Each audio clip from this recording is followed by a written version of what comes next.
This is section 2.3, centrally planned economies.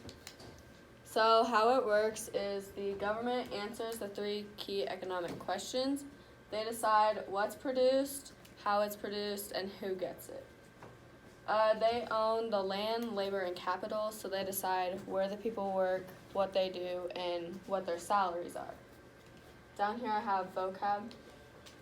For command economies, they oppose four main things.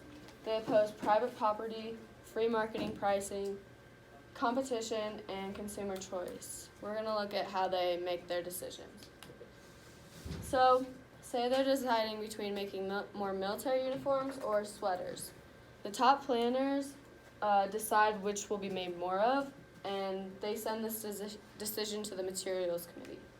After that, they decide how much material they have for each and decide how many will be produced. So they send their order to the makers of the cotton, elastic, and buttons. And after that, those things will be shipped to the factory so that they can make however many was ordered. The consumers get no sovereignty, so like in free marketing, they get a lot, and here they don't get any.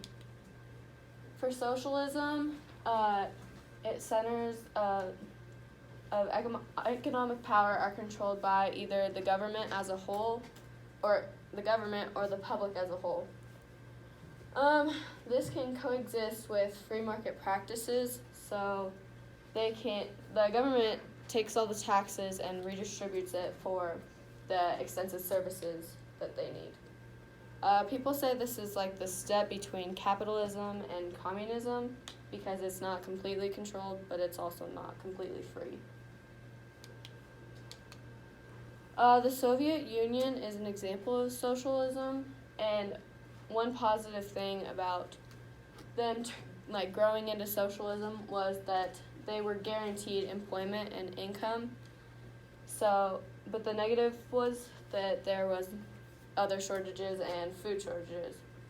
The Soviet Union looked to build national power and prestige, but they didn't have enough economic power, so they collapsed.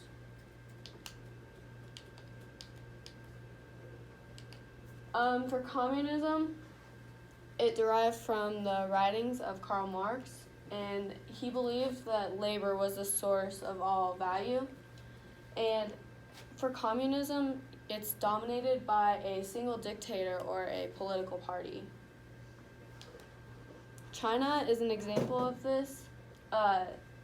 One positive thing from them growing to a communist society is it helps their economy grow, and they got a little economic freedom from it, but not very much. The negative from it is they had lots of food shortages.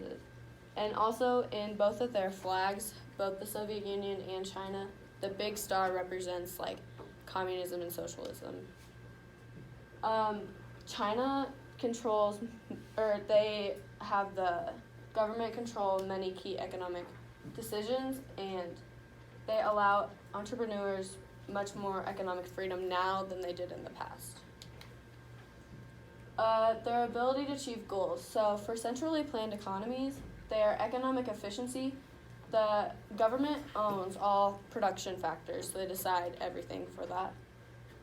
Economic freedom, the individual freedoms, they don't have any, but it's to pursue the societal goals, to do what's best for everyone else. For economic growth, command economies, they don't tend to reward innovation. And economic equity, they increase equity by distributing goods and services fairly, so everyone gets the same amount or the same product. For economic security, they can guarantee jobs and income, so everyone has a job and they get some sort of income.